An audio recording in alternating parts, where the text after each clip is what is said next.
आजपासून राज्यामध्ये शाळा सुरू झालेल्या आहेत। आज शाळेमध्ये जाण्यासाठी पालक आपल्या पाल्यांना घेऊन शाळेमध्ये दाखल झाले। तसंच अनेक शाळांमध्ये विद्यार्थ्यांचं स्वागत करण्यात आलं।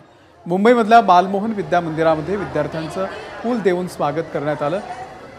त्यासोबतच कोल्हापूरच्या वसंतराव चौगुले स्कूलमध्ये देखील शिक्षकांनी ढोल ताशा आणि लेझिमच्या गजरामध्ये विद्यार्थ्यांचं स्वागत केलं। पहिल्यांदाच शाळेमध्ये आल्यानं काही चिमुकल्यांना अश्रू अनावर झाले, तर तिकडे परभणी जिल्ह्यातील शाळा विद्यार्थ्यांनी गजबजलेल्या असून कुठे गुलाबाचं फूल तर कुठे चॉकलेट देऊन विद्यार्थ्यांचं स्वागत केलं जातं।